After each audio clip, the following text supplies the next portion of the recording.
Oh? Hey, you're all back! And it looks like you're in much better spirits than before.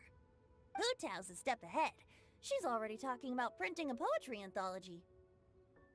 She said she can't wait for everyone's final words because I'm itching to pull the trigger.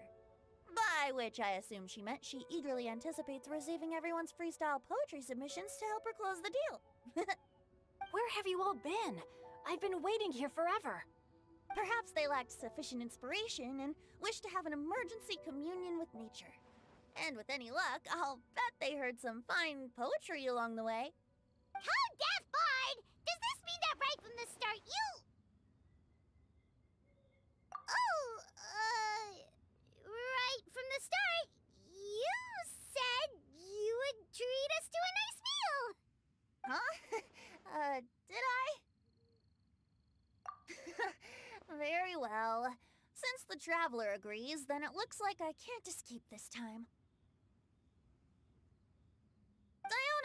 Dear Diona, could I trouble you to fix us a couple of your delicious beverages? You wish.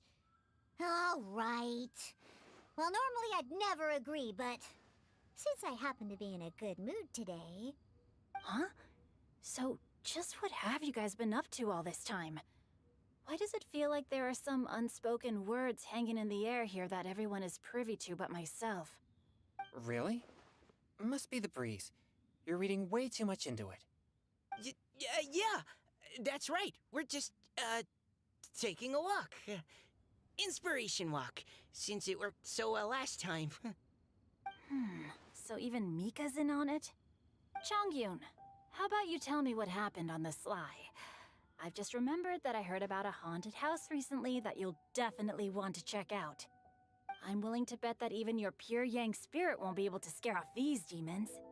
I appreciate the gesture, but no thanks. Not this time. And I'm starting to think that maybe this pure Yang spirit isn't such a bad thing after all. Huh? What the? What's gotten into you? Okay, that confirms it. I call shenanigans. Something big definitely went down here.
Toodaloo.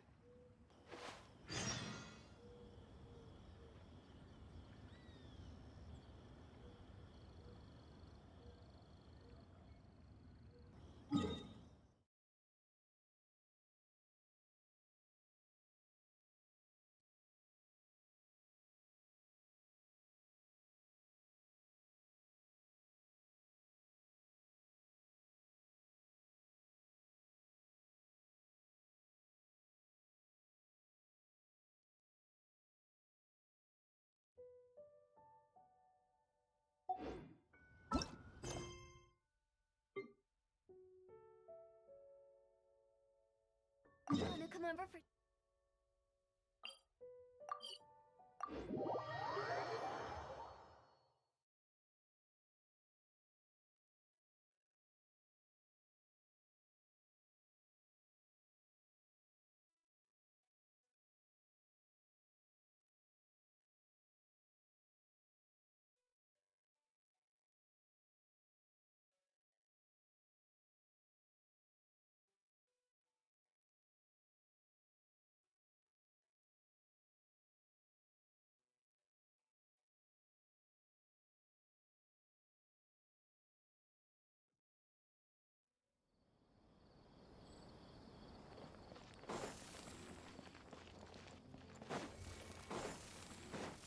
Huh?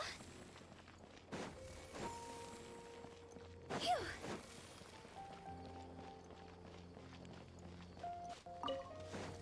Huh?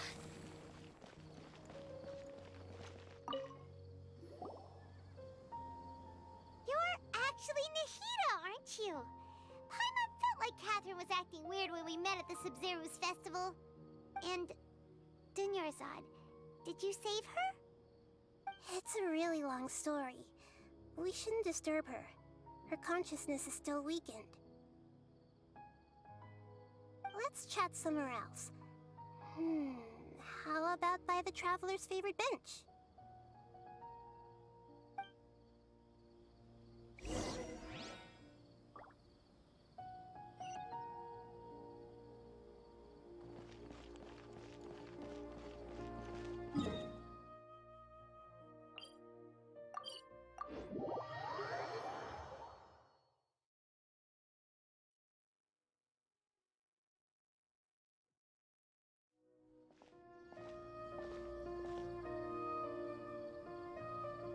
Let's talk about Dunyarzad first. It's such a relief that she's all right. After we parted on the last day of the Sub-Zero's festival, I left the city and saw what the Traveler had described.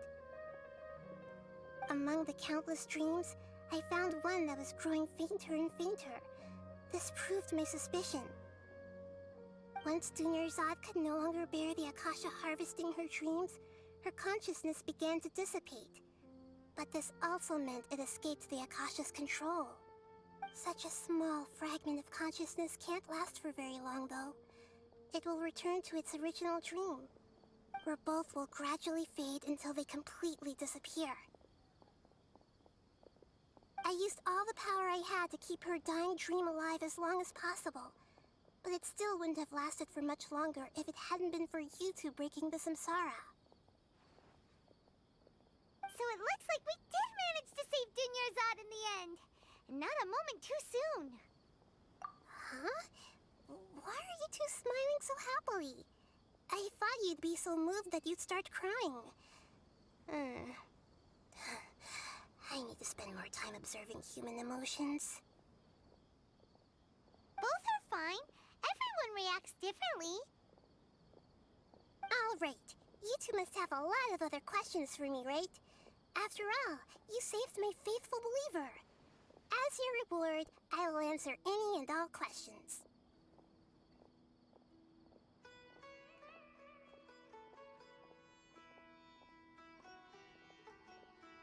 At the Avidia Forest, there was this incense that made the Traveler fall unconscious and dream of a huge tree and a red sky. You also heard someone's voice, right? It said world and forget me. Yeah, so you do know! We've been wanting to ask you what that was about, and if the red sky was related to Conria. It seems like the Traveler established a connection to Irminsul. That was a message left by Greater Lord Rukkhadevata's residual consciousness in Irminsul. Perhaps her last memory before she died. As you two probably know, Greater Lord Rukkhadevata disappeared after the disaster in Conria. The timings of these events do line up, so your suspicions are reasonable.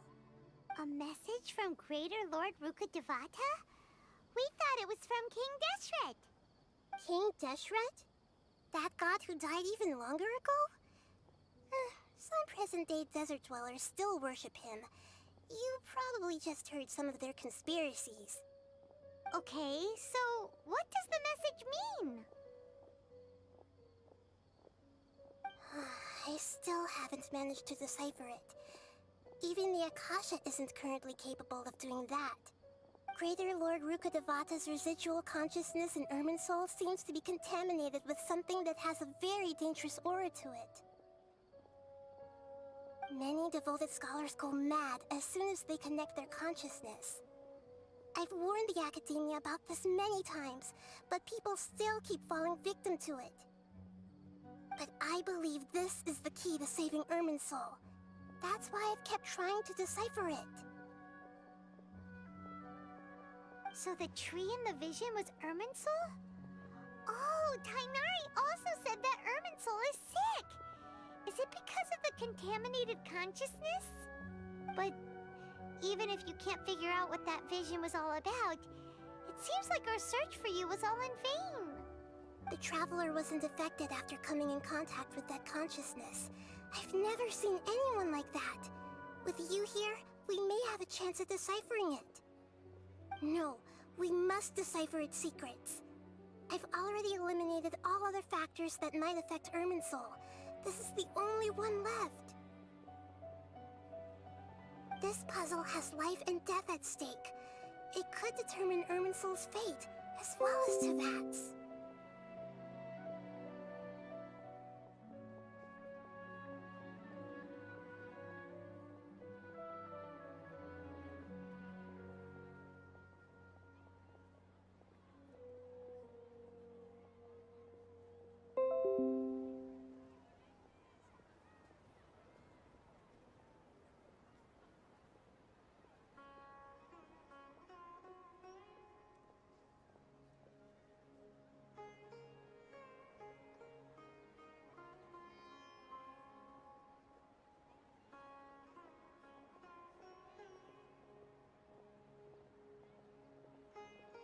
Got it. I hope my answers were satisfactory, seekers of knowledge. To be honest, maintaining Dunyarzad's fading dream took a lot of mental energy. I think I may need to rest for a while. Oh, and you don't need to worry too much about the Sage's activities for now. The Akasha won't be able to conduct another project on the scale of the Sumeru Samsara in the immediate future. Go and get some sleep. Leave everything to us. What a relief.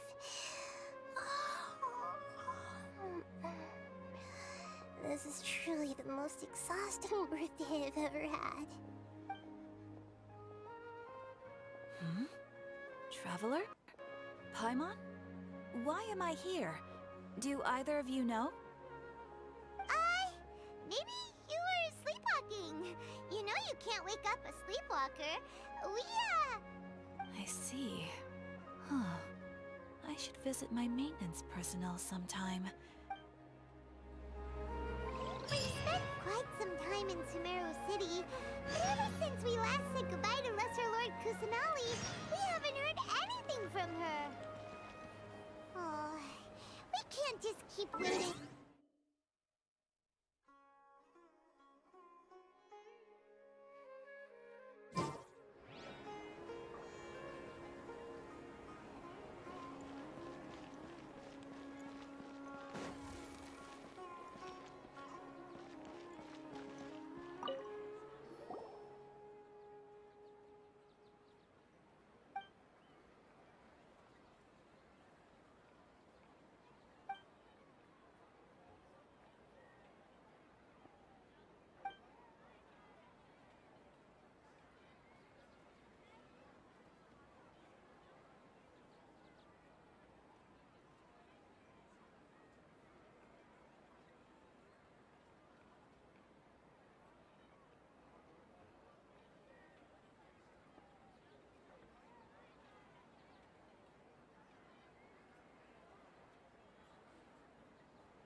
Astra Avisask. We meet again, you two. Hi, Catherine. Do you have any commissions for us today? Commissions, huh? Let me think. Oh, how about this? Please attend the Academia's Academic Symposium this afternoon and recite a love poem on stage. Wait, say what now? And if possible, please also use your camera to capture the reaction of the audience upon finishing the poem. Huh? What kind of commission is that?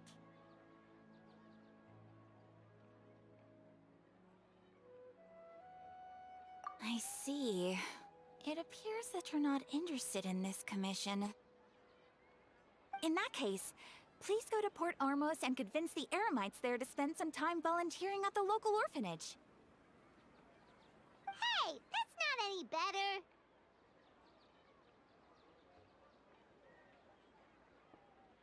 I'm sure the mercenaries will have some interesting reactions as well. Paimon's gotta ask. Just who exactly has been submitting these commissions to the Adventurers Guild? Oh, the commissioner?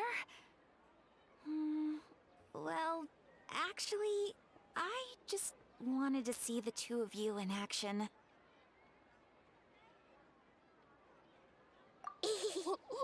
Was it so obvious? I was hoping you would actually take one of those commissions. That kind of chance to observe humans doesn't come by often. Ah, so it's Nahida. Paimon just knew Catherine wouldn't crack those kinds of jokes. When did you get into her head? From when she said, Ad Astra Abisask? So it's been you this whole time? Are you done resting up, Nahida? Yes. I've been sleeping ever since we parted ways, and I even had a really, really long dream.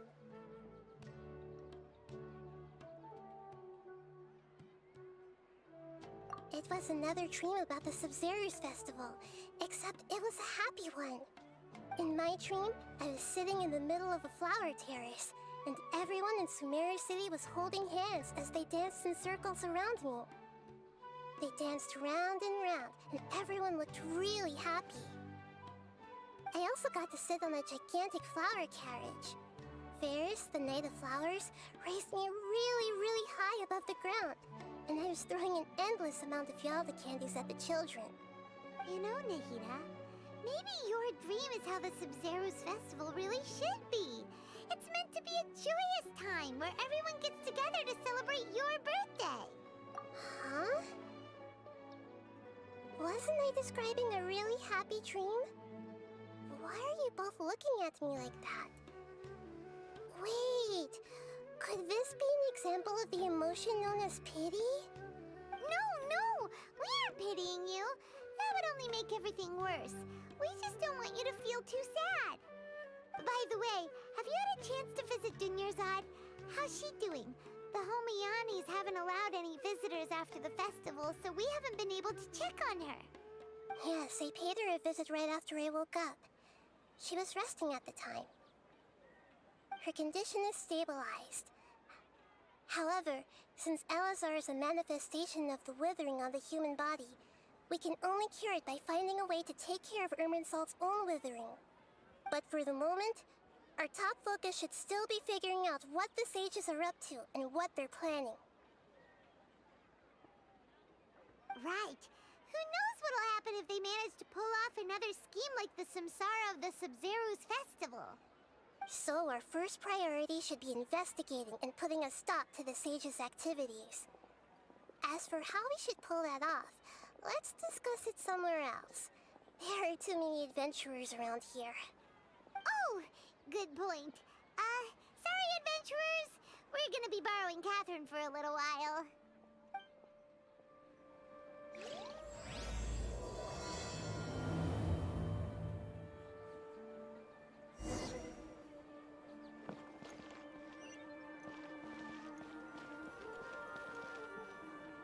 Let's continue our chat here. Okay, so do you have any ideas on how we can investigate the sages, Nahida? Actually, I've already done a little bit of work on that. But for now, I want to hear your thoughts.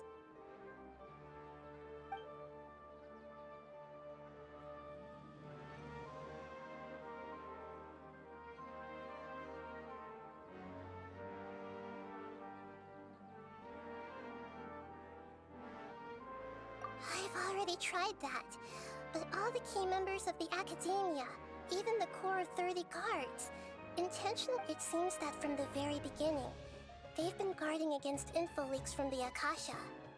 Of course, it could also be because they're wary of me. Have you already caught the sage's attention? I'm guessing not yet, but distrusting me would make perfect sense if they've ever paid attention to the urban legends about me. In any case, I probably can't take over their minds directly.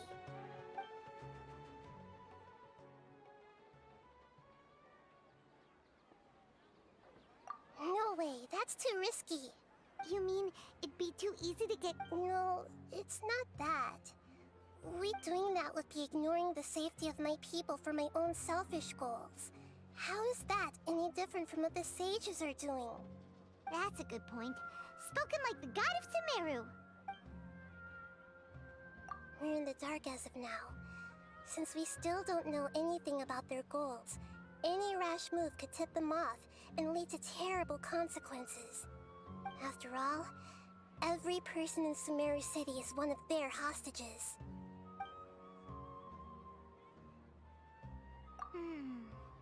Are we really out of ideas?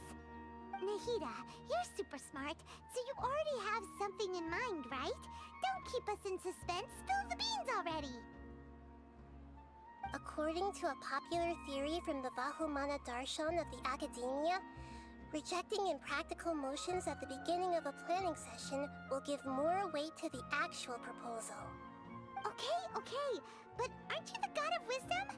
You don't have to use that kind of gimmick to make us take your ideas seriously. Well, I've been thinking that if I can't directly possess the leaders, and if I can't get ordinary people involved, then I should find someone who's already involved, but hasn't decided to side with the sages. You're saying we should recruit a spy? That does sound like it could work. Oh, before coming back, we met someone named Alhaitham. He seems like he acts alone, and he likes doing stuff behind the Academia's back. They probably aren't in cahoots. Actually, I already have someone in mind. Do you still remember that female scholar named Setaria? Setaria. Paimon remembers now. Isn't she the one who's always trailing behind the Grand Sage of the Academia? We ran into her basically every time the Sub-Zero's festival repeated itself. You could even say we're old enemies by now. Paimon still remembers the smug and mean way she always spoke to Nilou.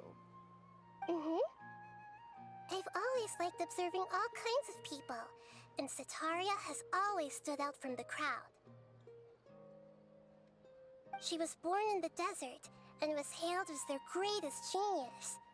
Her academic gifts allowed her special admission into the Academia, and also gave her the opportunity to serve as the sage's assistant.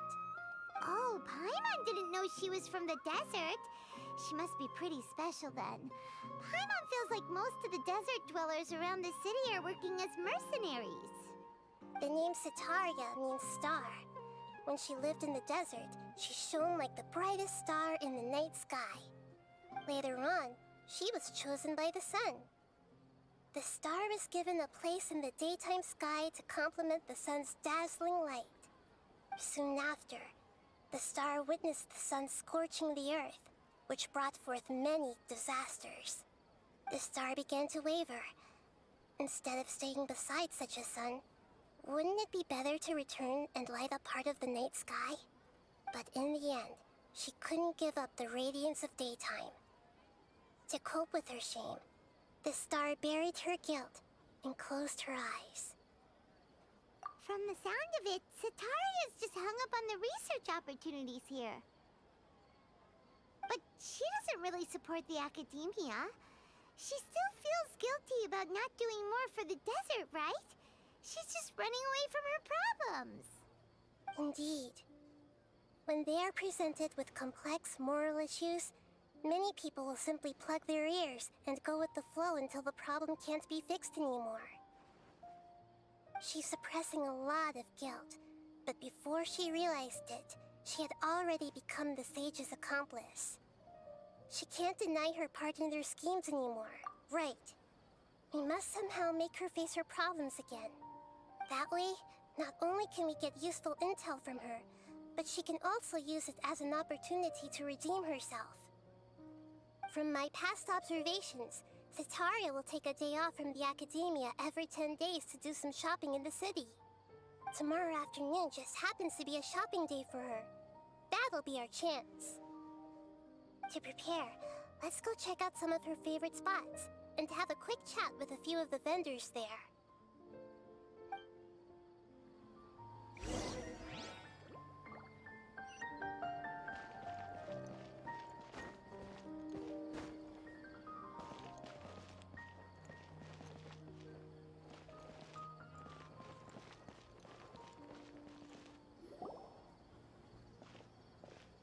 This should be Cetaria's favorite fortune-telling spot. So should we ask the fortune teller about Cetaria? No, I already have enough information on Cetaria. The most important thing now is for you to pay attention to the vendor's talking style and key characteristics. Talking style and key characteristics? My poor lost lambs, have you become troubled over your fates? The divine voice of wisdom often echoes between mine ears. If thou be blessed today by the gods, I may be able to show you the way. Huh? Really? Nahida, you've been whispering things to her? Shh! My friend here has some doubts regarding her future. Can we get a fortune reading for her? Of course, of course. In that case...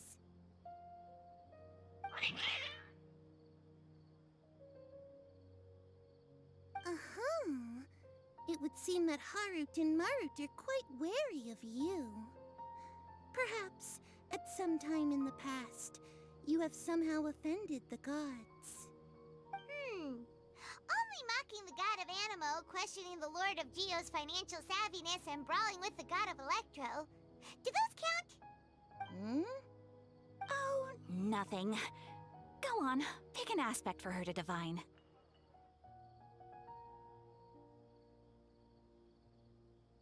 Health prospects. No problem at all.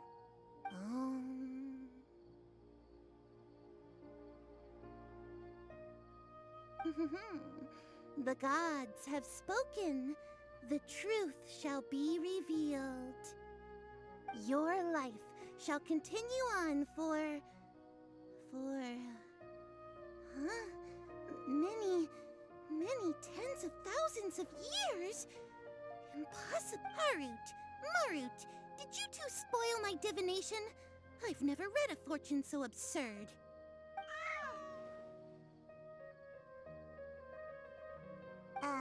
Actually, Paimon thinks this is probably the most accurate fortune-telling you've ever done. I admit that the orientation of today's celestial matrix is, suboptimal. As such, there will be no charge. Is that so? Well, that can't be helped. If you were to bring some food offerings for Harut and Marut on your next visit, perhaps they could help you reverse the wheels of fate.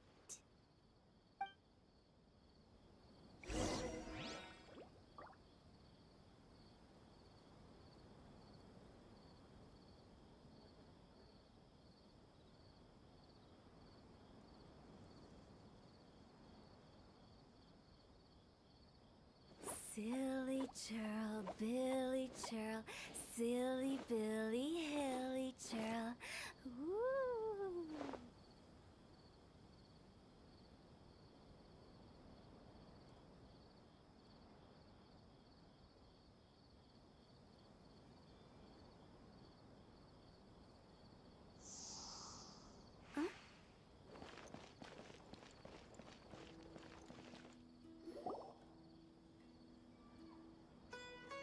another one of Sataria's favorite stalls? Yep, it belongs to a king. His father helped Sataria a lot when she first moved to Sumeru City, so she still comes by whenever she has time. When I start talking with him, listen carefully to the details of our conversation. Ah, dear customers. Would you like to look at some pottery? We caught wind of your great craftsmanship, so we specifically came to take a look. Oh, I recognize you. Aren't you Miss Catherine from the Adventurers Guild?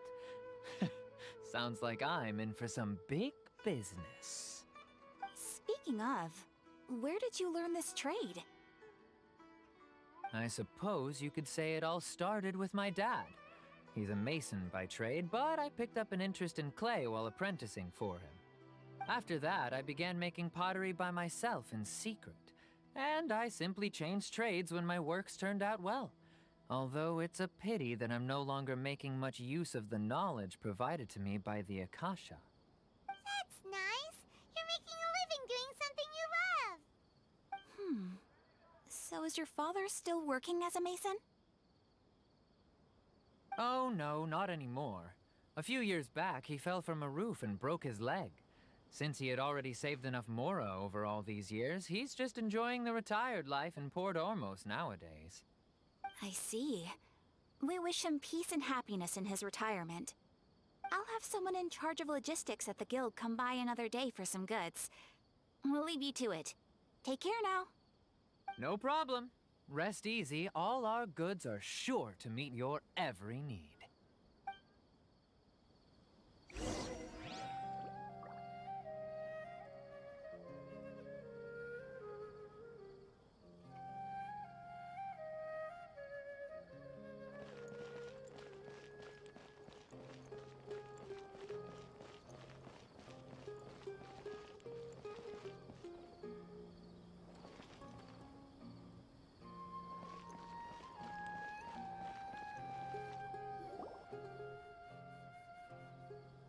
This should be our final stop.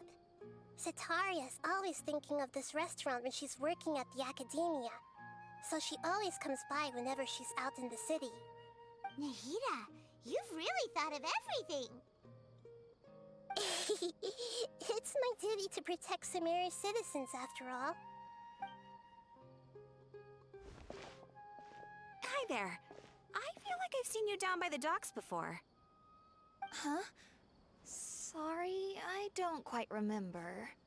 If I recall, you were having a discussion with someone about shipbuilding at the time. Ah, that's right!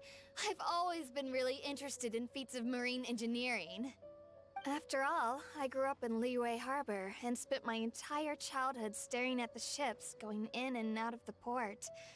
I came to Sumeru to study, but failed to make it into the academia due to my lack of talent. But I'm still discussing all kinds of problems with different scholars, and I'm continuing to study and perform research from the restaurant's basement. I'm sure I'll get into the academia after their next round of exams. What an admirable spirit for learning. Amazing! Sure, but you'll find hardworking people wherever you go. So this restaurant has a basement as well? Huh. First I've heard of it. That's right. It's not usually open to patrons. Most of the time, employees use it for breaks or to hold private events. I see. Yes, that makes sense. Well, good luck with your studies, Miss Chishan. Thank you so much. As long as I can make it into the academia as an official student, I'll be happy.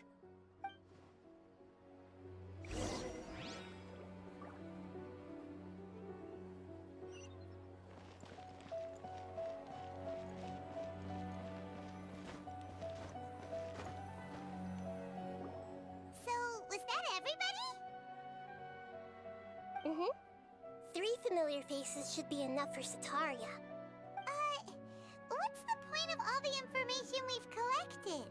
Nahida, you still haven't told us how you're planning to make Sataria face her problems. Sataria is already used to avoiding her problems, so we must find a way to break through her usual sensibilities. I remember you mentioned that the Eremites in Port Ormuz are all making a fuss about the upcoming resurrection of King Deshret. Although it's all just a boatload of nonsense, the fate of her homeland may turn out to be Sataria's soft spot. Oh, Paimon gets it now! You want to take advantage of the guilt Sataria feels about her homeland. Although she knows she should return home to help the people of the desert, all she's done is conspire with the sages.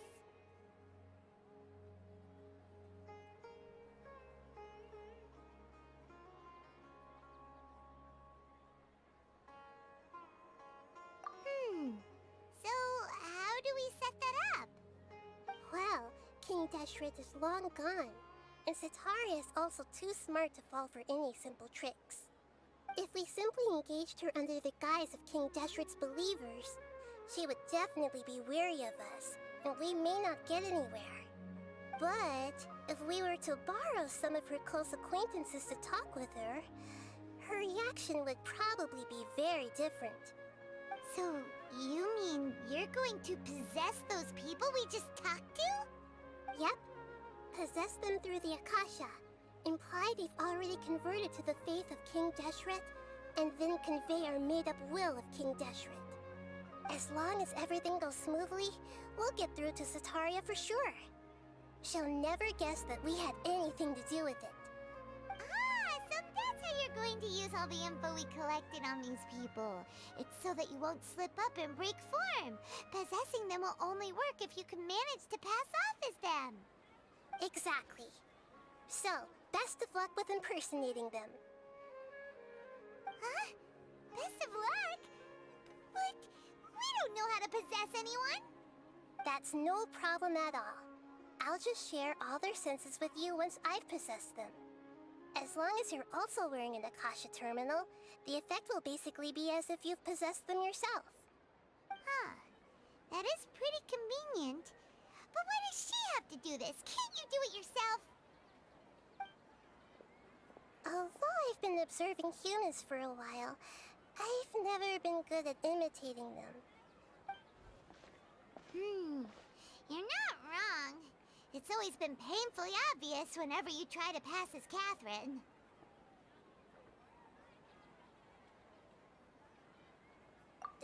If it was at all possible, I would have preferred to leave these people alone. But seeing how things are now, I probably should just accept it and push on. Yeah, don't beat yourself up over it. We're only doing this to help everyone, and we'll only be borrowing them for a little while anyway. Alright, then let's give it a go tomorrow afternoon.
There she comes! Satori is here!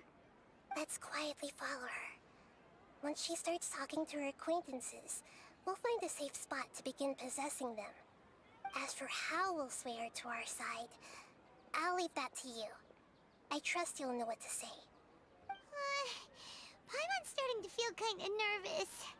Okay, let's go. Looks like they've already started talking. Let's find a hiding spot and get started.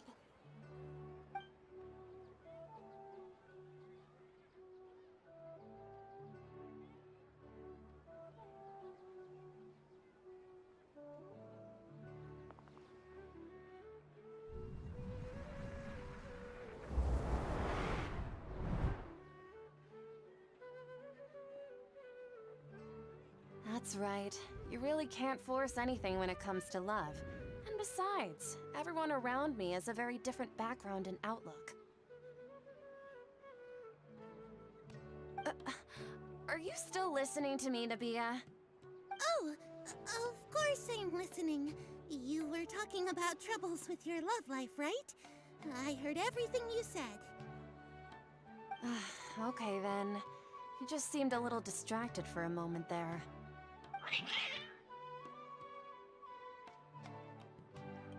Strange. Your cats seem pretty worked up. Is something wrong? I always thought they were quiet, happy kitties. Oh, what are their names again?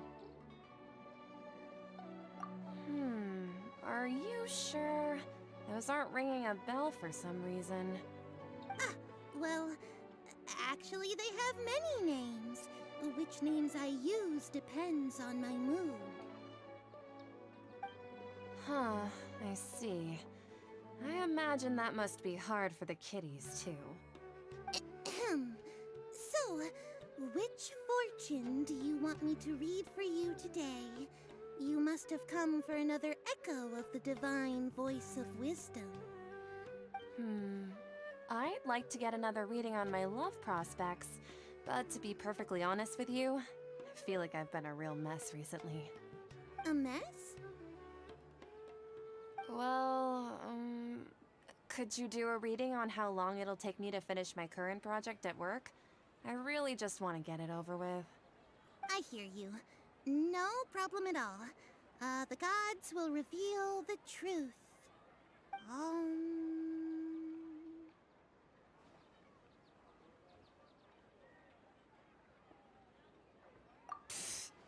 Sorry, your new laugh is just so hilarious. I couldn't help it.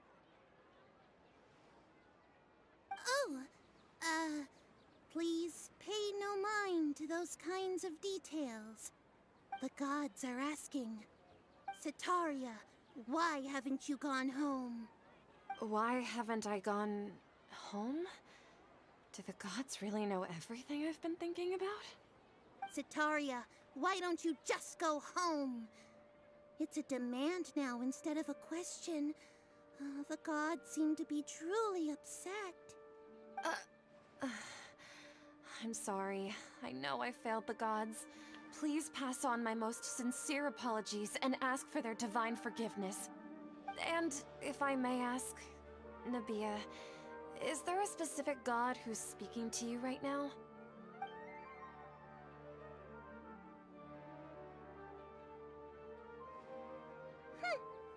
What an inconsiderate and naive question. The god who is speaking to me is, of course, the wisest and mightiest of all, King Deshret. King Deshret? No wonder he would make such demand of me. Wait a second. King Deshret passed away a long time ago. Even though news of King Deshret's resurrection has been spreading like wildfire, it's all just a misinformation campaign from the Academia. How can King Deshret still exist in real life? What insolence! I am King Deshret's most loyal believer. Do you wish to refute his voice of wisdom? Oh, no. As a child of the desert, I am only reveling in his power upon learning that his divine glory has touched even this city. I will think very carefully about his demand of me. I'm sorry. I must go now. Wait!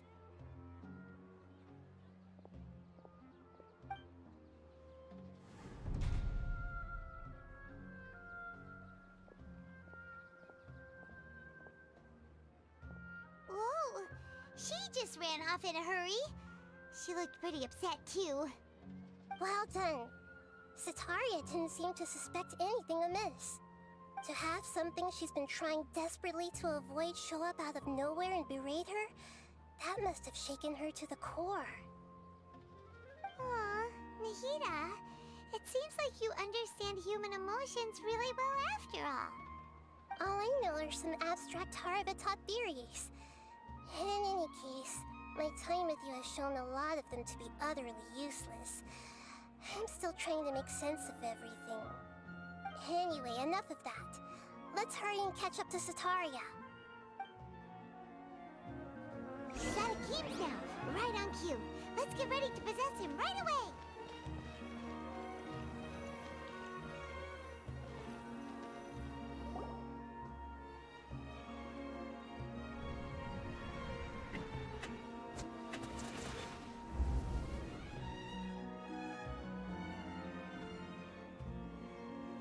It's okay. I just got caught up in something. Oh, actually, didn't you ask me to help you look for work? What kind of work were you looking for again?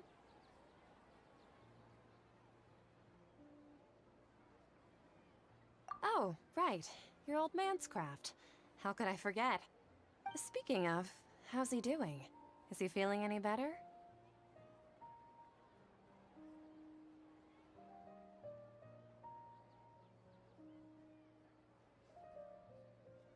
Oh, that's good to hear.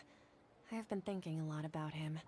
If I could get some more time off, I'd love to pay him a visit. Actually, while we're talking about him, is he still living in Port Ormos? Yeah, he's been retired there for a while. If you could find the time, please write him a letter. Let him know that recently, faith in King Deshret has taken root in Port Ormos and has begun to spread across Sumeru. He has a quick temper and has always been a devout follower of the Dendro Archon. I don't want him to get into a fight with those King Deshret believers because of a difference in beliefs. Oh? So, who are you siding with in all of this? The Academia or King Deshret? I'm so jealous of you. You were born a child of the desert, yet you chose to betray King Deshret, and now you spend all your time with those crooks from the Academia. Akeem, you don't mean... you've also become a believer of King Deshret? What's so strange about becoming a believer of the wise King Deshret? In fact, aren't you the strange one? The one who still can't pick a side? Can't pick a side? Me? Whoa! Paimon had no idea you'd be so good at this!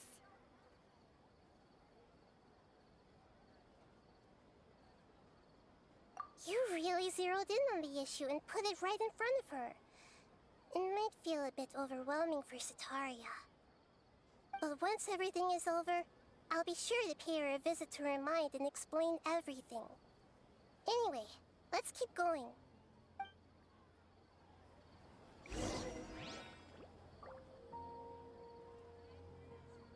Come on! Sataria's already started talking with Shishan! 1 client, 2 clients, 3 clients.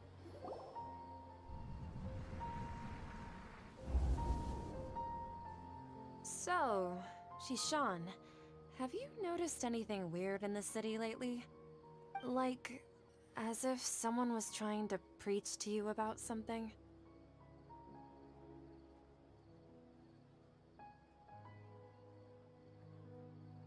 Oh, right. Speaking of strange things, I celebrated the Sub-Zerus festival so many times that I lost count. That was really weird. Wait, how could you be aware of that? That should be impossible. Nothing in the report indicated anything like that. Are you still failing to realize that the Academia's lowly tricks could never deceive all of Sumeru's citizens? Shishan, don't tell me that you've converted to King Deshret as well! What an absurd question. You make it sound like I should be ashamed for becoming a believer of King Deshret. In reality, shouldn't you be the one who is ashamed? You, who worked side by side with the academia and treated people as nothing more than experimental subjects. Please, please stop! Even now, Sataria's still trying to run from her problems. She can no longer justify everything to herself. Hey, she's trying to talk to the guards! What should we do? This is the most important part of all. Quick, get ready. Mercenary, you're a member of the Corps of 30, correct? Please help me pass a message to the Matcha right away. The situation in the city is getting out of control. Please, try to remain calm, miss. Tell me what's happening in the city. Heretics are infiltrating the city, and they've already converted many residents to their side. Heretics? What kind of heresy are you talking about? King Deshret! Many people I know have suddenly started believing in him, but he's long dead. It's impossible. Miss Sataria, nothing... You know my name? King Deshret is immortal, and all who defy him will one day pay the price. You must face the truth, Sataria. You tread a treacherous path, and the longer you ignore it, the tighter the Academia's grasp on you will become, and the deeper you will be ensnared. Child of King Deshret, never forget that the desert that belongs to you lies elsewhere. What's so strange about becoming a believer of the wise King Deshret? In fact, aren't you the strange one? The one who still can't pick a side? What an absurd question. You make it sound like I should be ashamed for becoming a believer of King Deshret. Sataria, why haven't you gone home?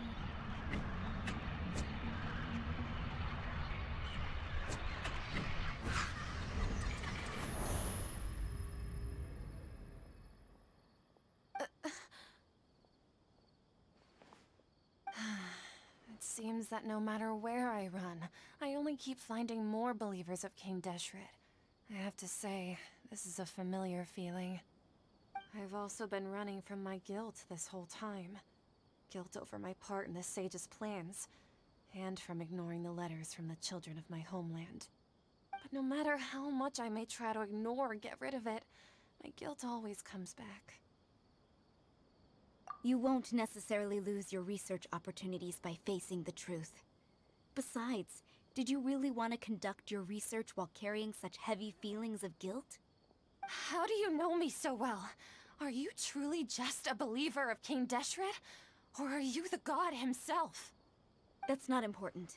The important thing is to pass judgment on the Academia and its sages, and to correct their mistakes. If you could provide some assistance in this matter, perhaps it could serve as a form of atonement. I've actually never believed in the gods, but I've always believed in serendipity. Your appearance must be a fated opportunity for me to get out of this wretched situation. Please tell me, what can I do for you? How much do you know about the Sage's current activities? I was just one of the designers for the masked dream harvest scheme, which is what happened around the Sumeru's festival. But I know very little about the full scope of the overall project. I'd assume that only staff with the highest clearance would have access to those confidential documents. I've just been working to meet the Grand Sage's specified requirements. However, there's something that's been really bothering me. I heard that a scholar who was previously expelled has returned to the city, and even the sages are still quite wary of him. To fight against the Academia, we will need to figure out the nature and the purpose of their work. Is there a way for us to get access to the confidential documents you mentioned? It should be possible if we're willing to take some risks. After all, I'm an assistant to the Grand Sage, and I've been working on many tasks outside of the project. One thing, though, I won't be able to transfer the documents to you through the Akasha once I get my hands on them. The sages have always closely monitored all activities within the Akasha. Let me see... let's use the most primitive method. Send someone to pick up the documents tomorrow evening at the Academia entrance. The Academia entrance? Wouldn't that be too conspicuous? Don't worry about that. I assure you, this won't be a trap. I'm only suggesting this location because it'll draw more scrutiny for me to leave the Academia again. It'll be safest for me to distract the guards long enough to hand you the documents. All right, I trust you. So, if I were to successfully complete this task, would it mean I've atoned for my wrongdoings? That'll depend on the judgment of the Dendro Archon. The Dendro Archon. That's right. Her people are the ones we have endangered. As the God of Wisdom, she's also the one responsible for judging and guiding the scholars. Maybe it's time for me to find a god to believe in. Just as Nahida predicted, we've managed to bring Sataria to our side! The Traveler's execution was ingenious. She's the one who deserves all the praise. Well, now that we've made plans to meet again tomorrow evening, all we can do is pray for Sataria's mission to go off without a hitch. Pray? But if we're going to pray to the gods, aren't we just praying to you? God of Wisdom and Guardian of the Scholars? No. The truth is the true Guardian of Scholars. I've always believed that. Anyway, let's meet again tomorrow evening at the Adventurers Guild.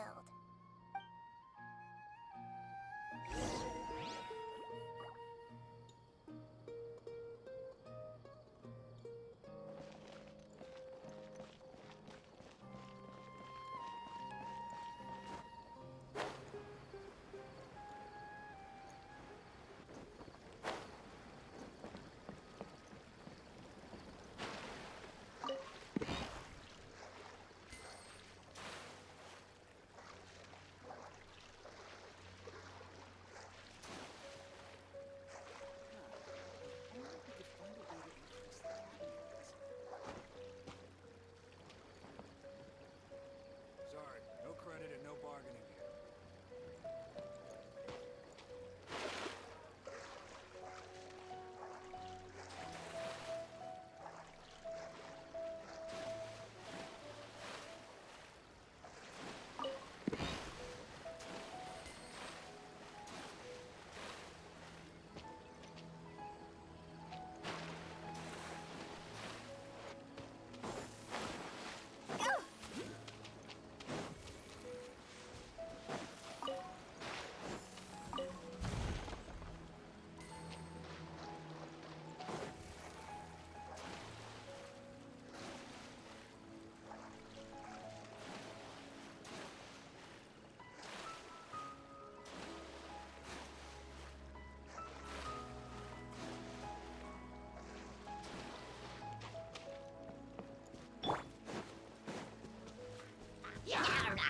Oz, reveal thyself!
By royal decree.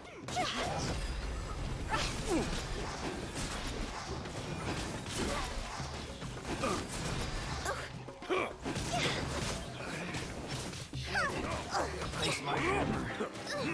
The insubordinate wings of darkness. Come, sever night. Higher, higher, hands on fire. Become the hunted.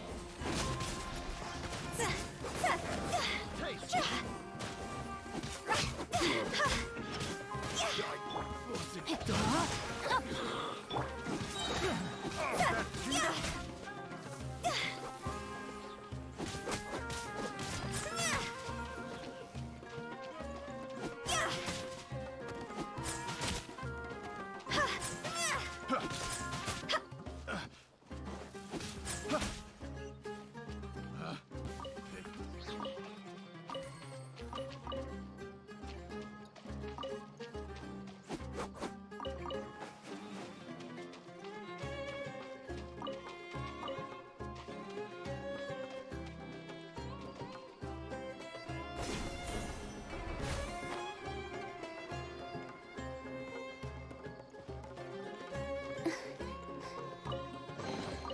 If we bury it, maybe it'll spring back to life.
about the well-being of my retinue during my impromptu absence.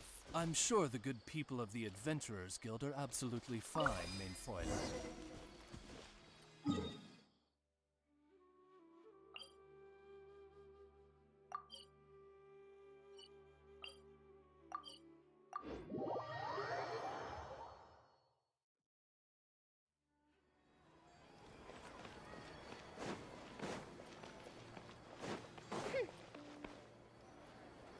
Catherine, we're here!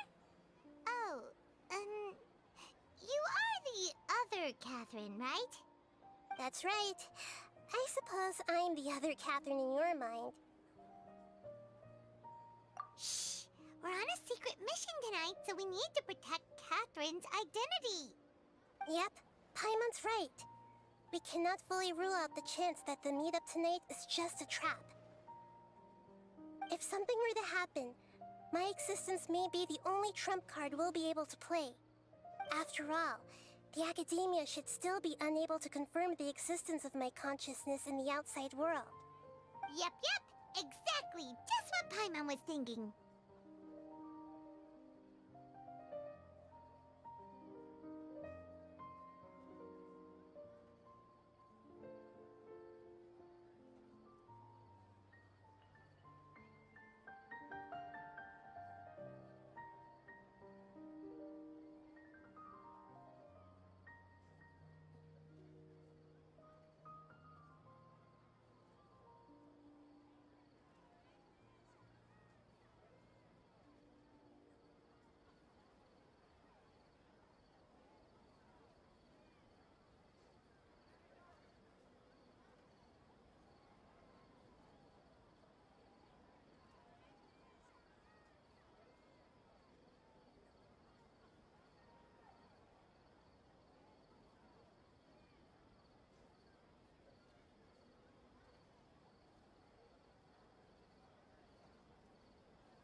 Anyway, enough about that.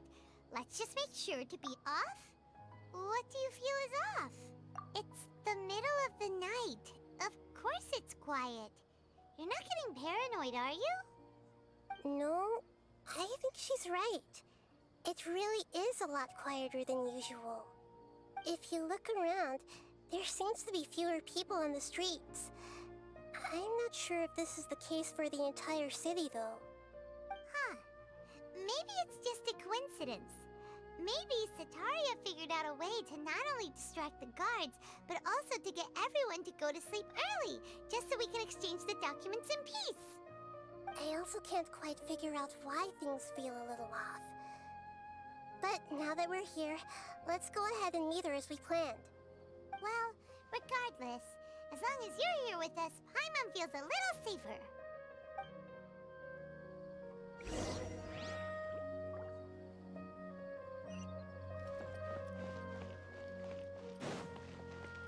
Huh. There really aren't many people out right now. Let's hope it'll be this quiet in front of the Academia, and that Sataria managed to distract all the guards.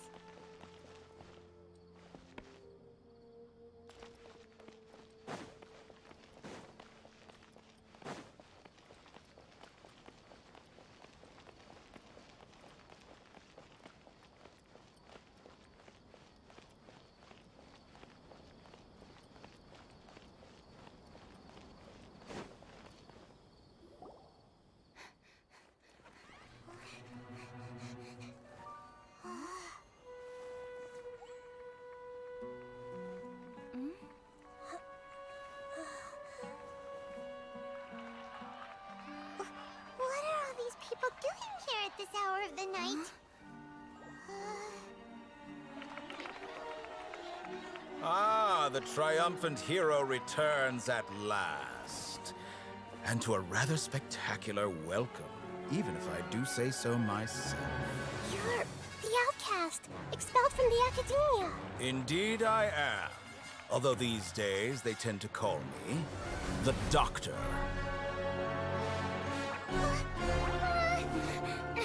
If you're looking for your researcher friend, she has already been taken into confinement. With some basic caution, she could have discovered the listening device on her person. Clearly, she lacks the degree of rigor expected of a true scholar.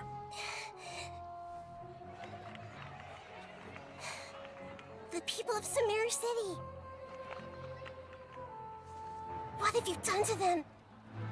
I simply made some minor adjustments to their Akasha terminals.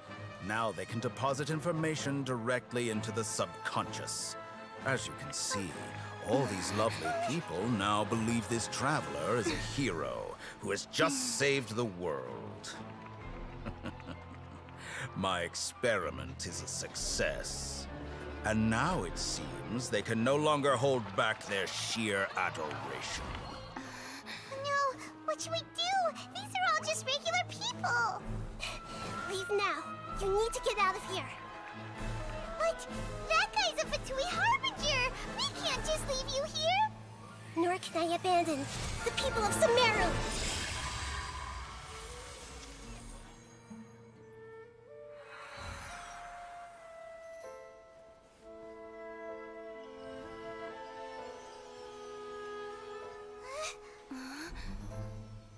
Don't worry. We'll meet again outside of the city.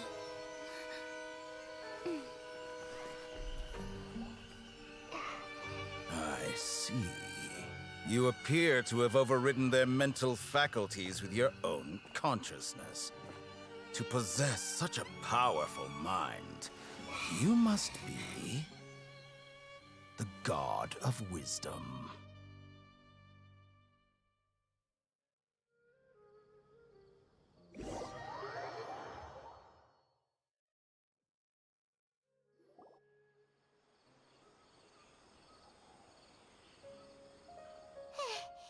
This should be far enough. Whew. Paimon needs to catch her breath first. Is Nahida going to be okay? We only made it out because of her.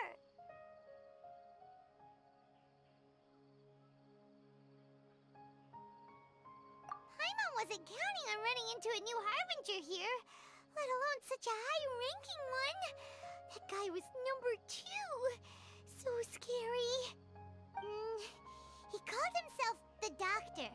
Remember, Tainari told us about him. Sataria did say that someone who once got expelled from the academia came back recently. And that even the sages are wary of him.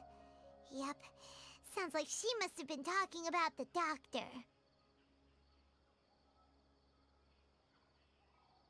Yeah, now that the Doctor's in the picture, we're no longer just dealing with the academia.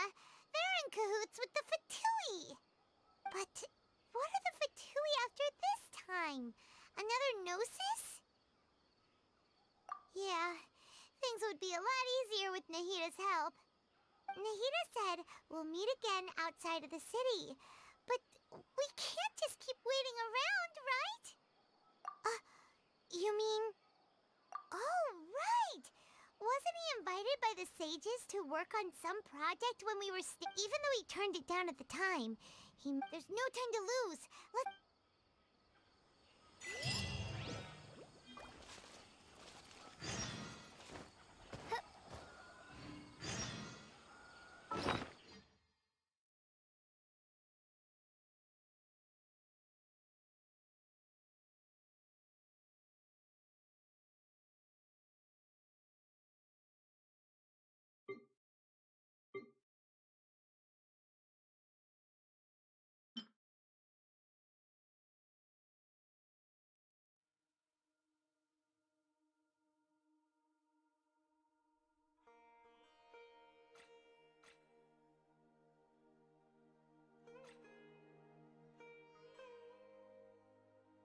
I created another universe.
Hold it right there. A blonde-haired traveler and a floating fairy. We've got you, all right. Take a look around. You've fallen right into our trap. Are you mercenaries from the Corps of 30? Did you come here to arrest us? Corps of 30? We're nothing like those government lapdogs who don't even get scraps for their work.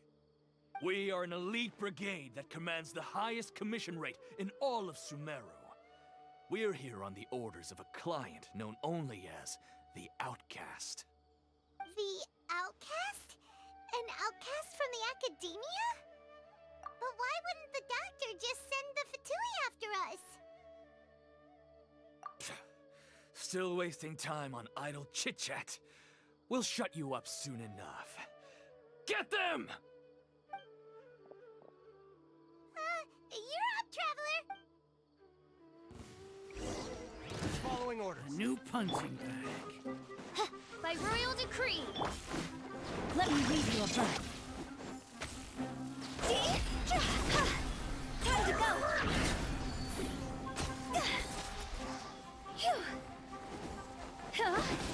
I'll take my leave. Shadow Raven, let night fall.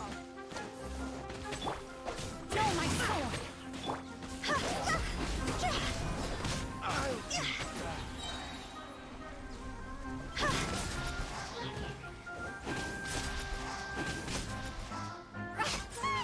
It isn't over yet!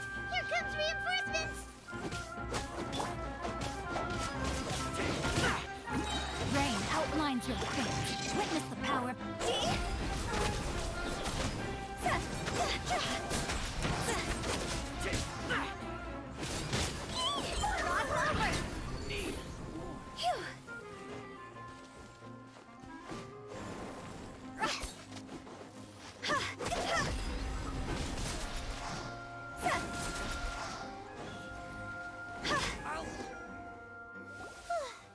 That was pretty rough. Is that what elite mercenaries are like?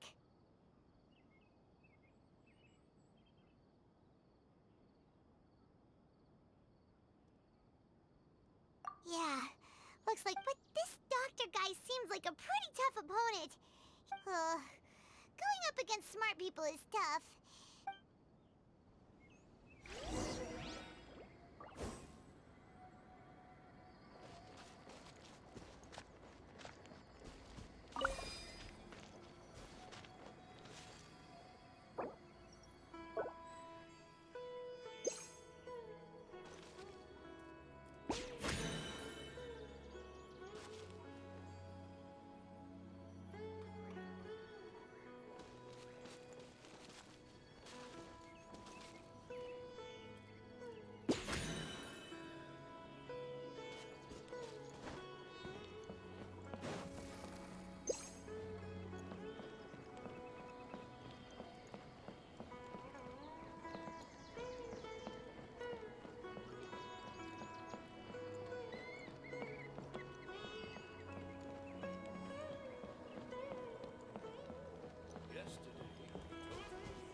Traveler and Paimon, what are you two doing back here? Kale! It's nice to see you again! Are you doing alright? To be honest, I'm not doing too well. My Elazar has been progressing at a faster rate lately. I'm finding it harder to complete more intricate tasks. As a result, Master Tainari is taking me off the patrol schedule. He will only allow me to stay here and coordinate other people's tasks. Oh, Kale! Speaking of Tainari, did he go off on patrol? We're here to talk to him. Oh, Master Tainari? He just left the Avidia Forest a little while ago. He was headed to Party's DI. Huh? He left? But isn't Tainari always saying that he never wants to leave the Avidia Forest? He even turned down the Sage's invitation. I thought it was weird too. Master Tainari always prioritizes his work as a forest watcher above everything. He almost never leaves his post. He left in a hurry this time, though.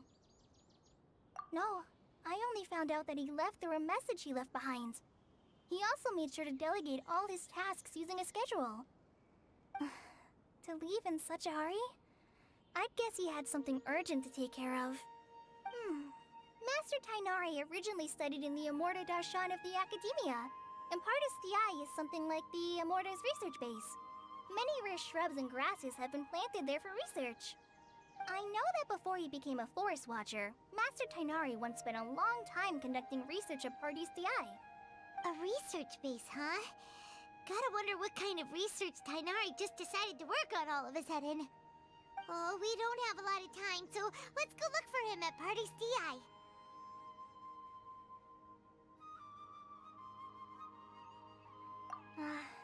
Don't worry, I'm fine.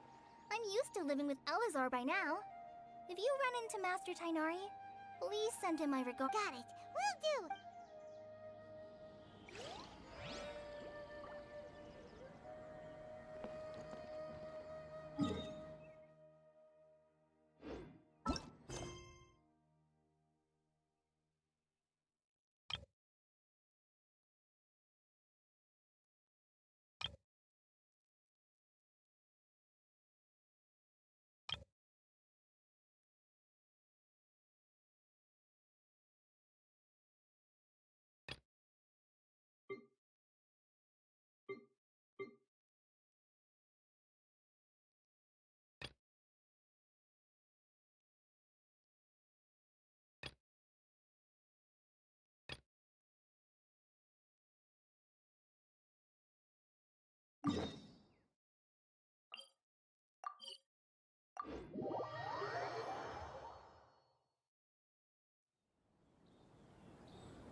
When the sun...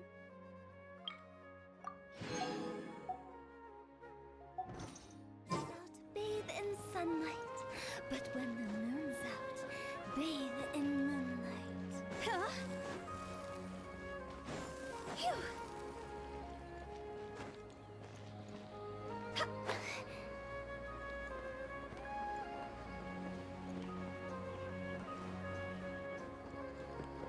I'll remember that.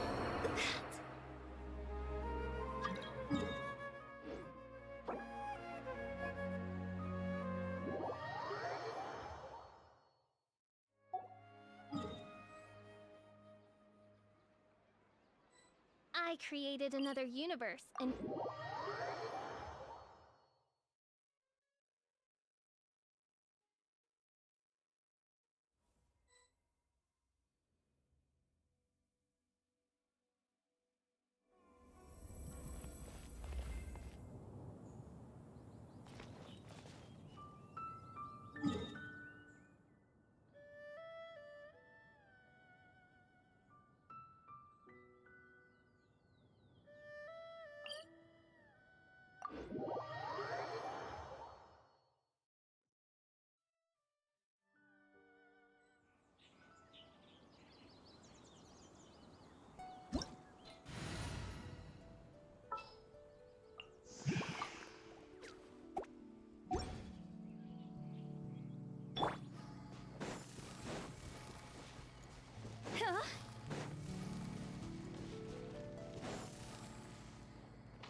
Toodaloo.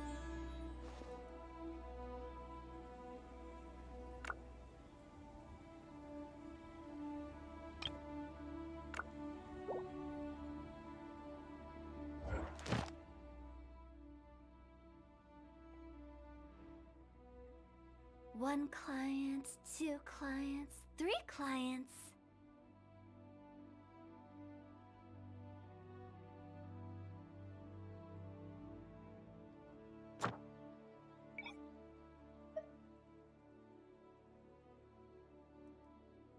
Silly churl, Billy churl, silly Billy, hilly churl. Woo!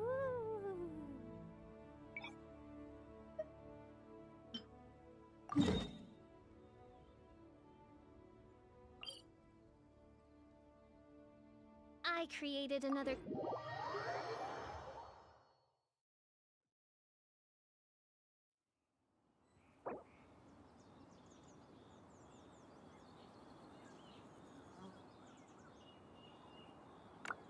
Silly churl, Billy churl, silly Billy, hilly churl.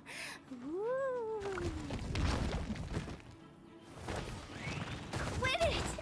Ugh.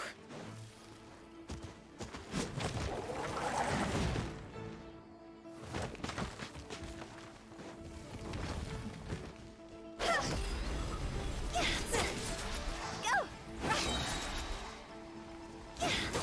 Time to go!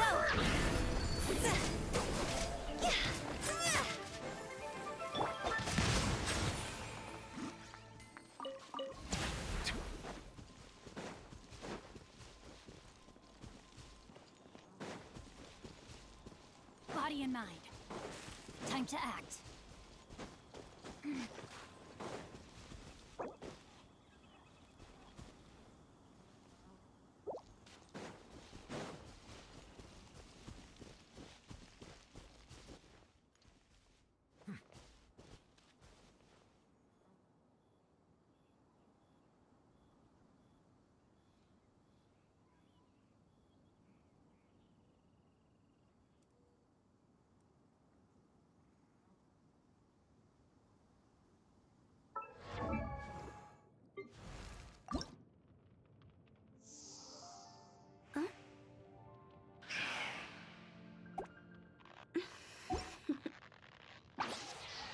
Toodaloo.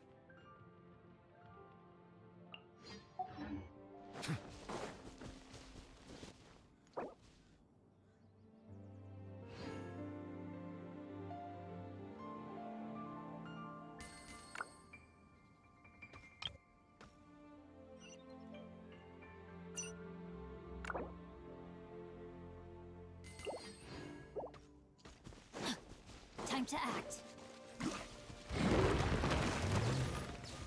The tides beckon. Treasure hunting. Valiant endeavor. No, my sword! Silence! Time to act. Body and mind.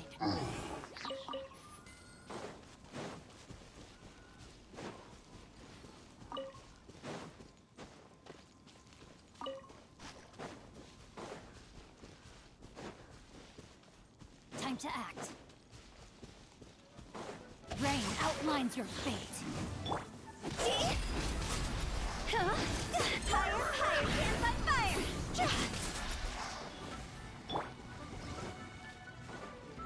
Witness the power of Guwa.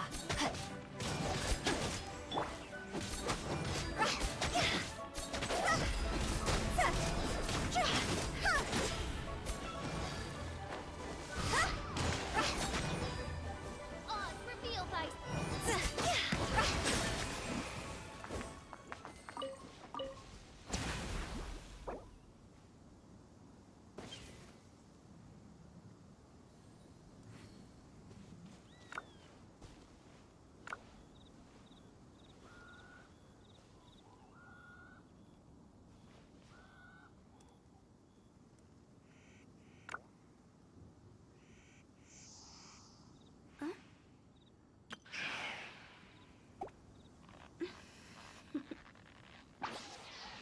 Toodaloo.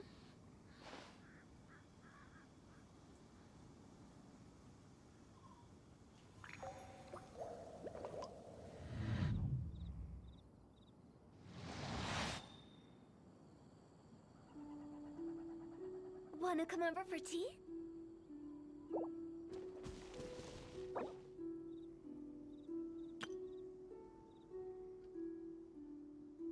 Water comes in many flavors to the discerning palate. Mondstadt's water is crisp and pure, while water from Liyue has an enduring...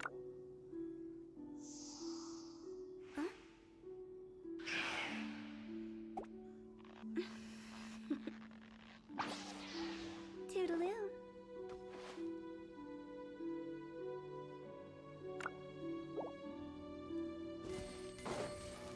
With the wind. Go! Huh?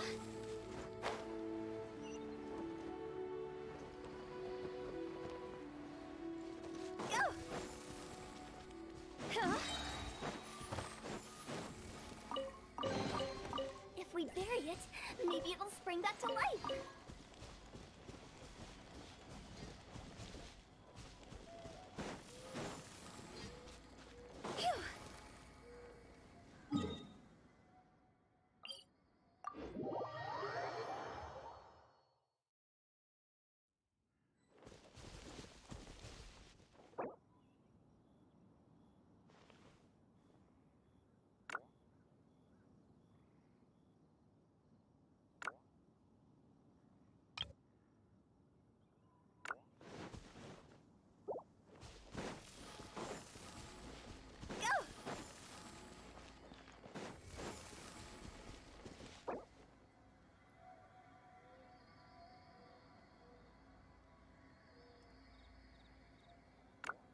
Allow me to intervene.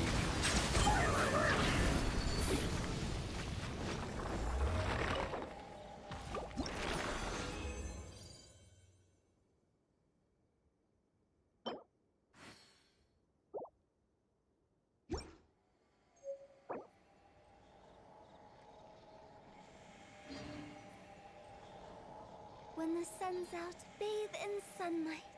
But when the moon's out, bathe in moonlight.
1 client, 2 clients, 3 clients. With the wind.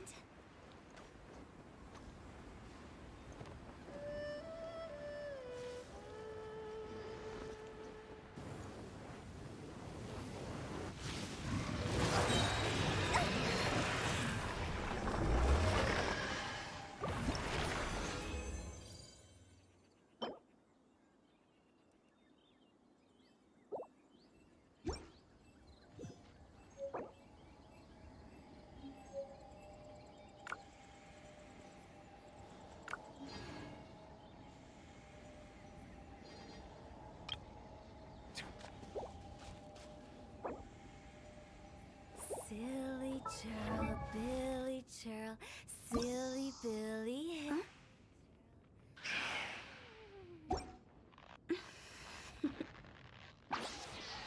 Toodaloo.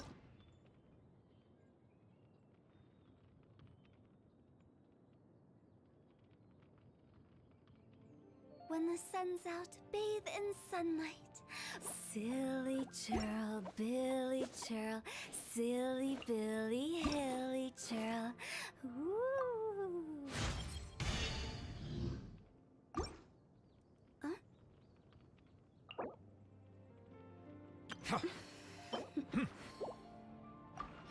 Toodaloo.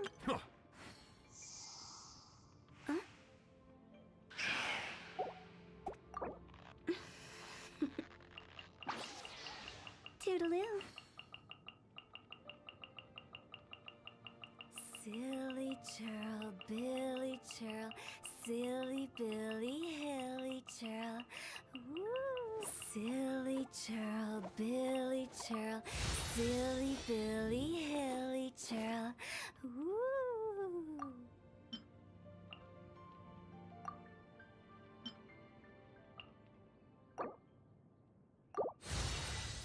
Melusines Wanna are come over for beautiful tea? creatures. They are the pride of Fontaine. Cause them no harm.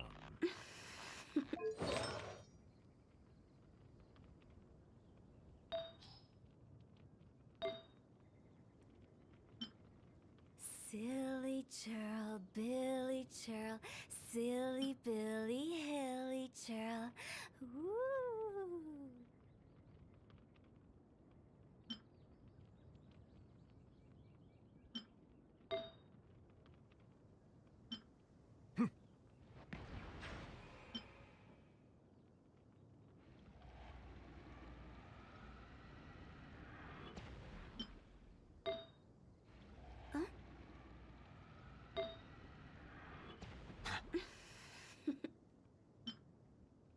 Toodaloo.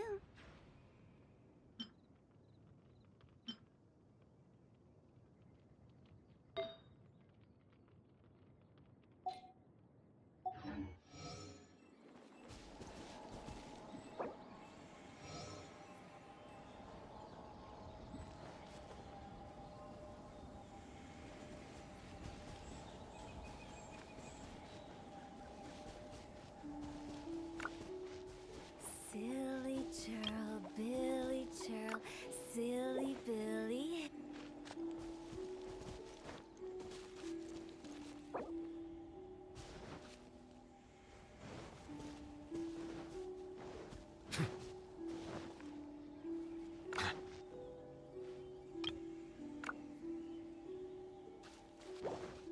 One client, 2 clients, 3 clients.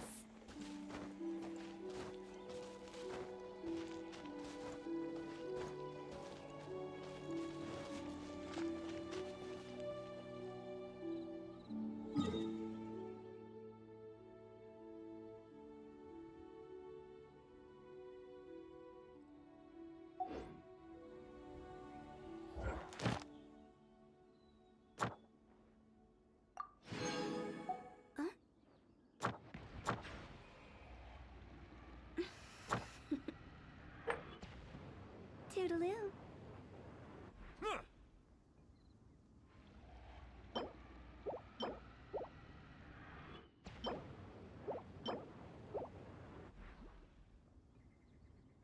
Silly churl, Billy churl, silly Billy.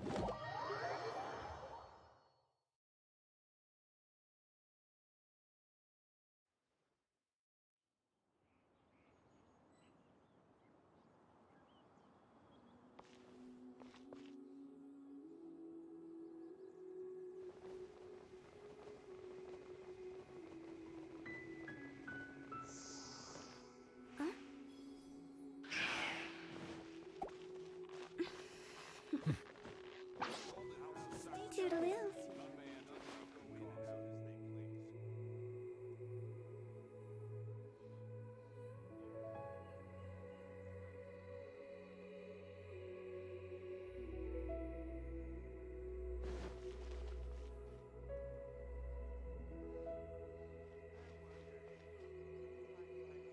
State your business. Silly churl, Billy churl, silly Billy, hilly churl. Woo!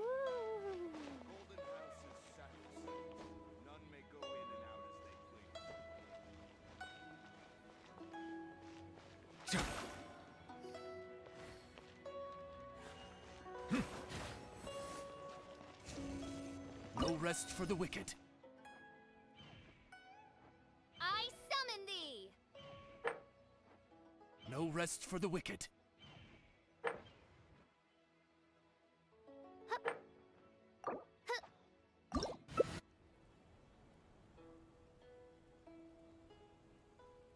Wanna come over for tea?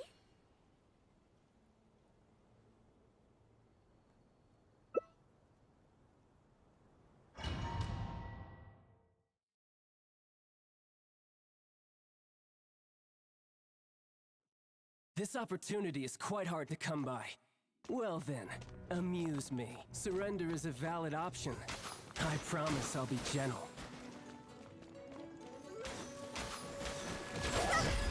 A fine opportunity!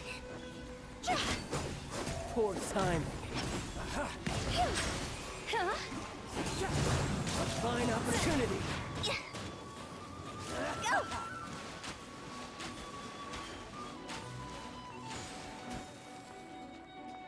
Poor timing. You missed a spot. Try. Take a moment to rest. A trick or two. Go! Time to go! Huh? Go!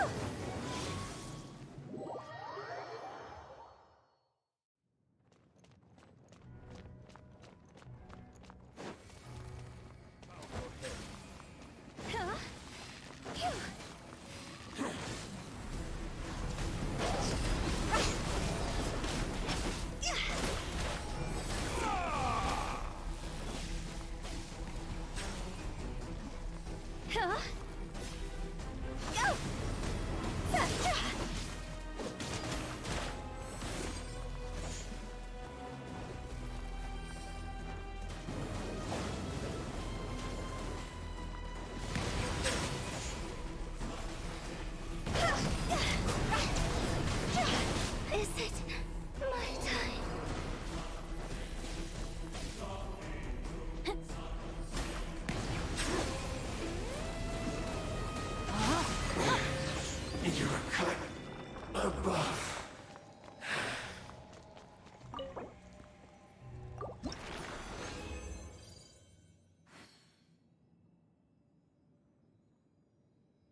finally make Sergeant.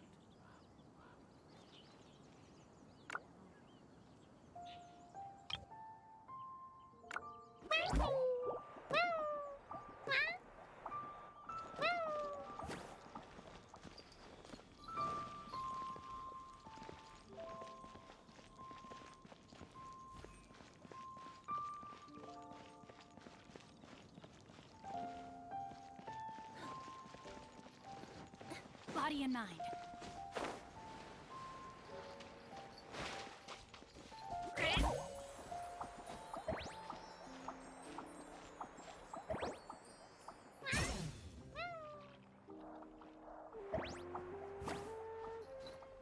Yep.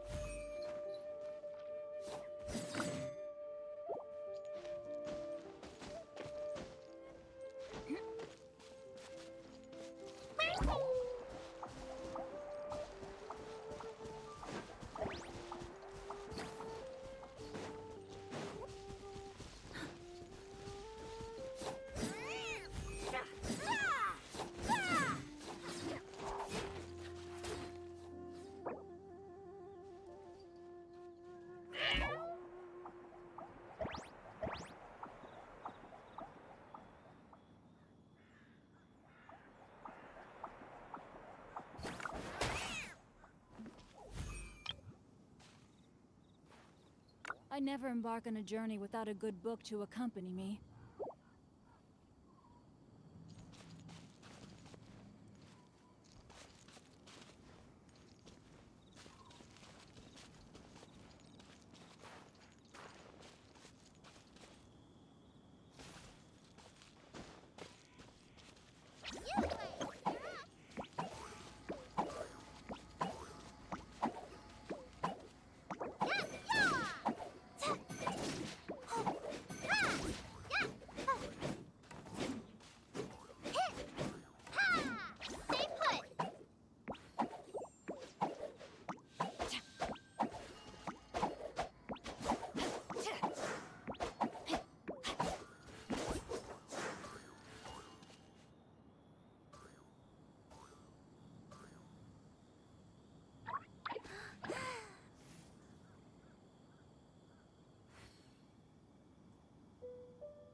It was on a deserted moonlit night that the hero approached the vile dragon's limpid lair.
I never embark on a journey without a good book to accompany me.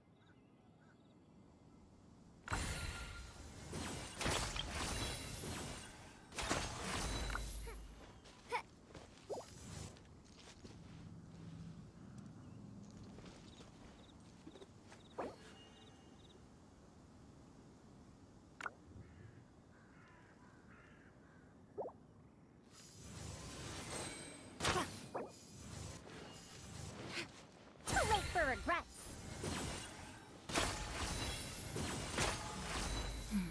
Now, this is what I call a moment of solitude. I'm out of here. Huh?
Body and mind.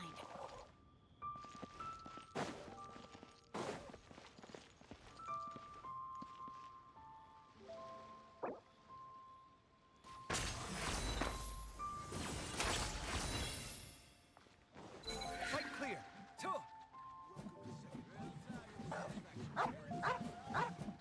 Hey-ya!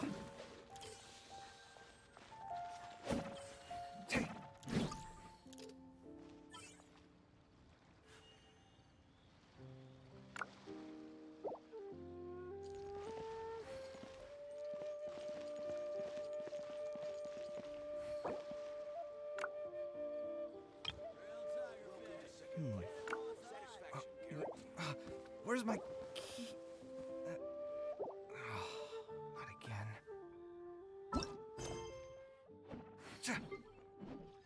Ha! Kya! I never embark on a journey without a good book to accompany me.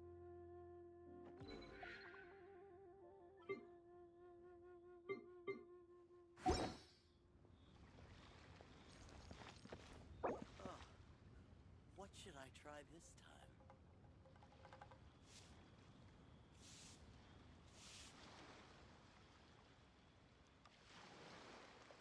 The ability to appreciate beauty is an important. Come at me! Welcome to Second Life. Satisfaction. Tiger Fish. Hit him on time.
If my calculations are correct, Wanwen Bookhouse is due to receive a batch of new releases today.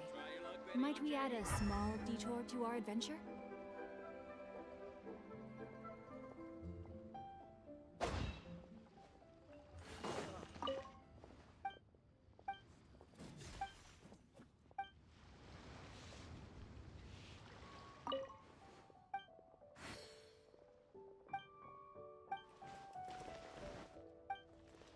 Swift and merciful.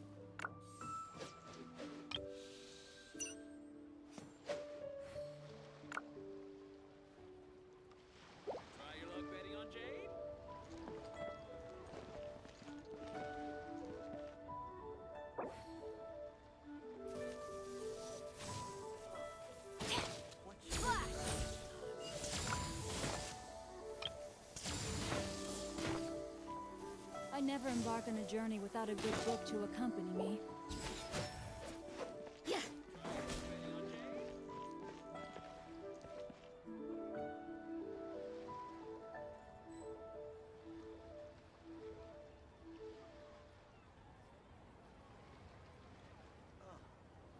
What should I try this time?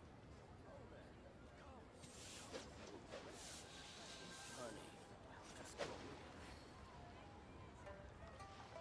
I just like to make people smile. What? I want a new toy.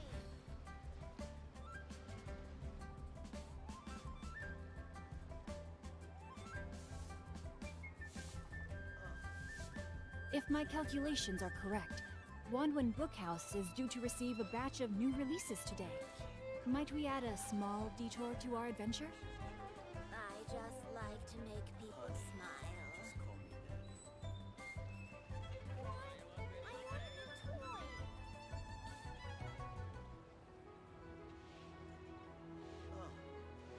What should I try this time?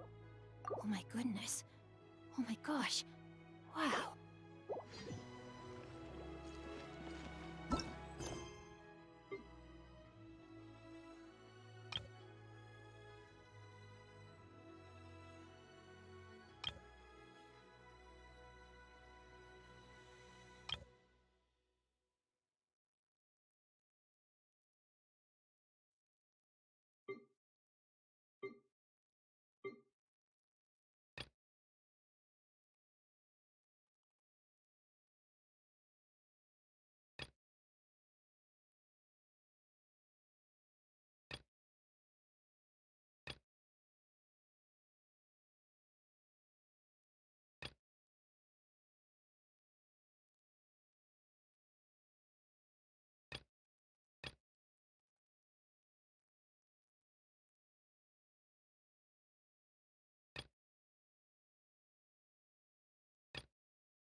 Time to act.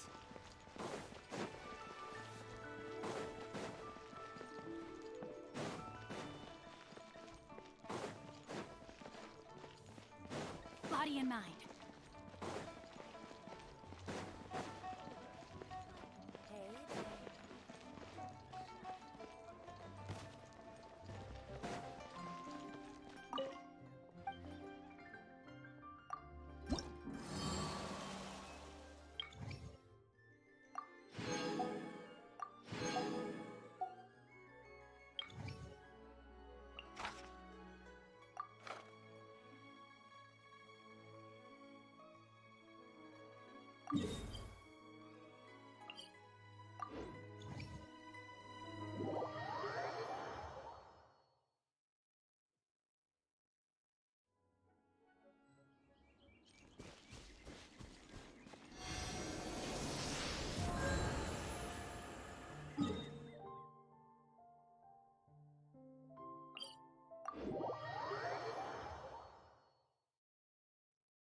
Body and mind, rain outlines your fate. By royal decree. Midnight Phantasmagoria. Go! Huh?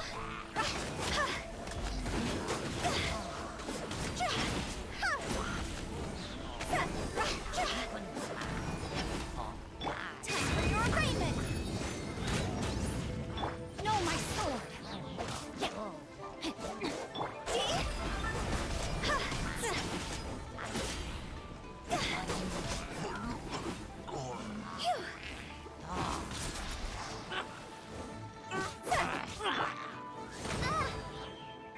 Goodness gracious.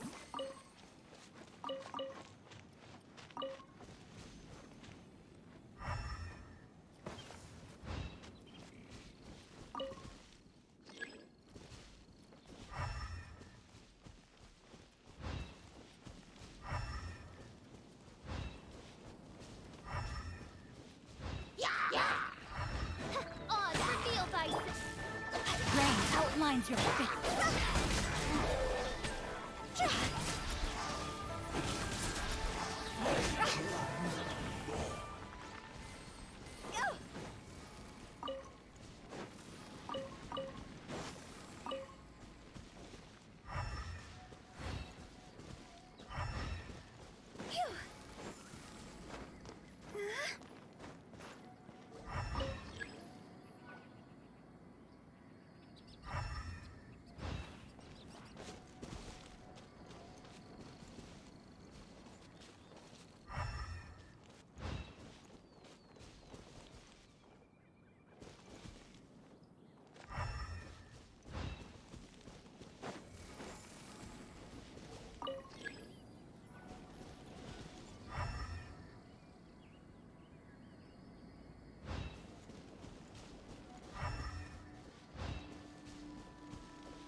Huh?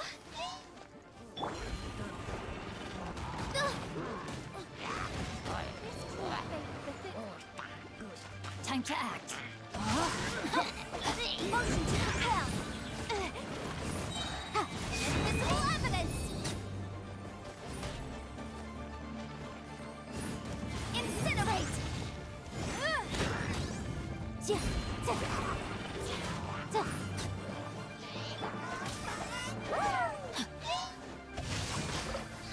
Let me weave you a verse.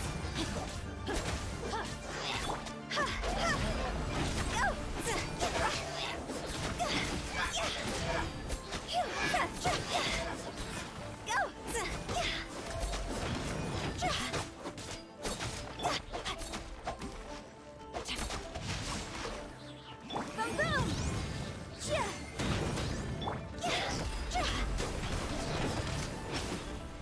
Cross over.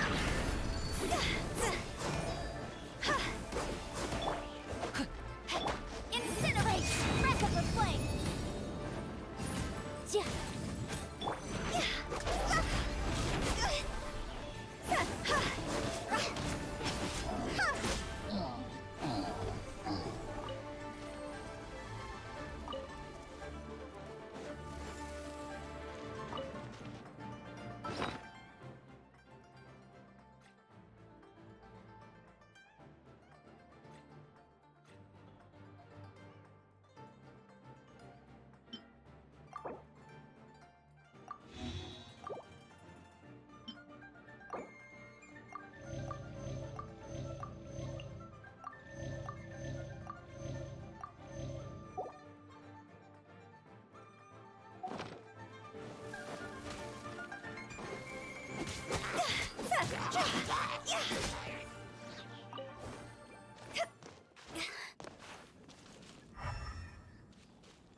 By royal decree.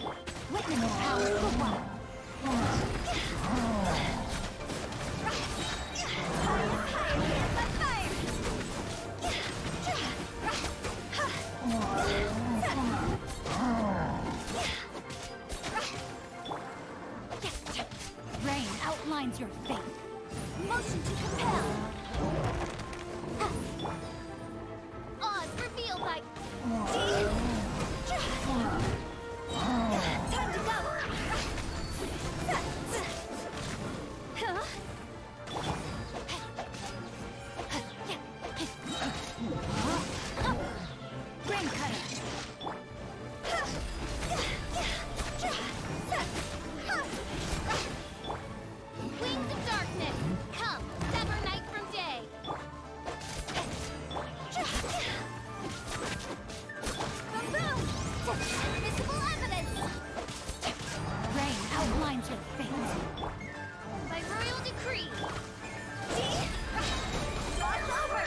friends.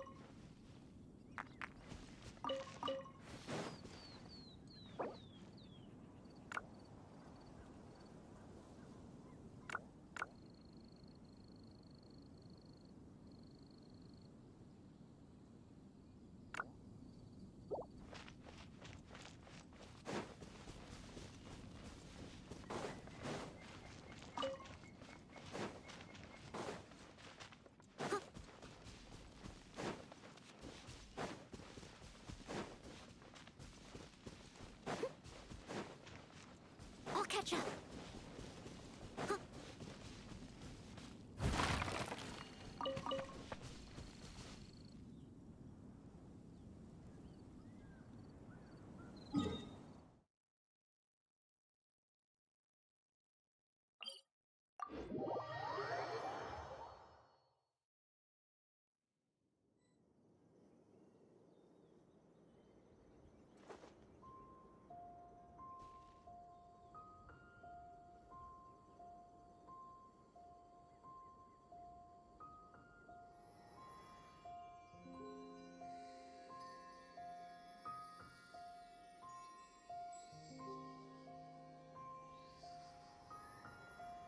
You seem tired. Would you like some tea? I'll brew you some. Do you take sugar? 1 cube or 2?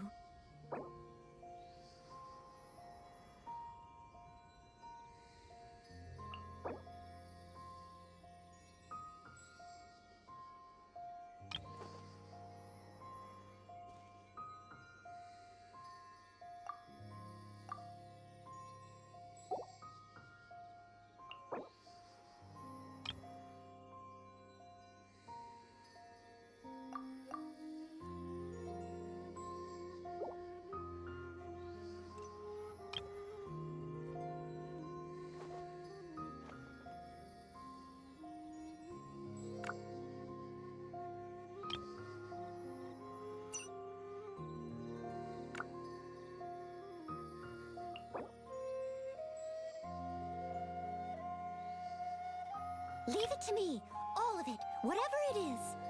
What exactly is it? I didn't quite catch the question.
Whenever you need me, I'll be there.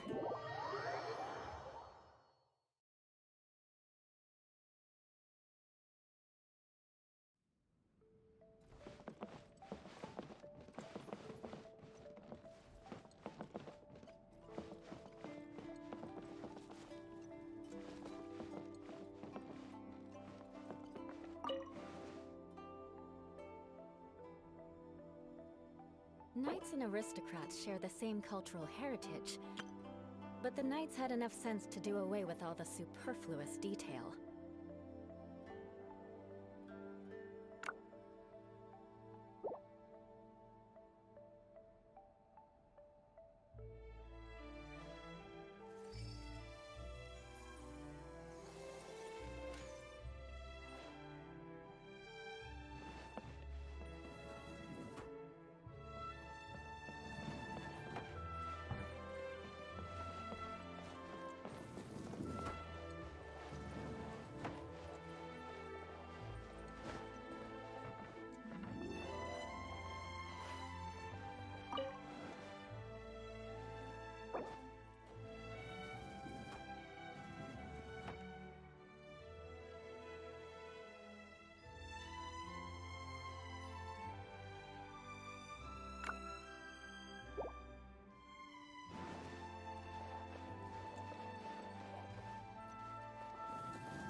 needs assistance.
Shudder!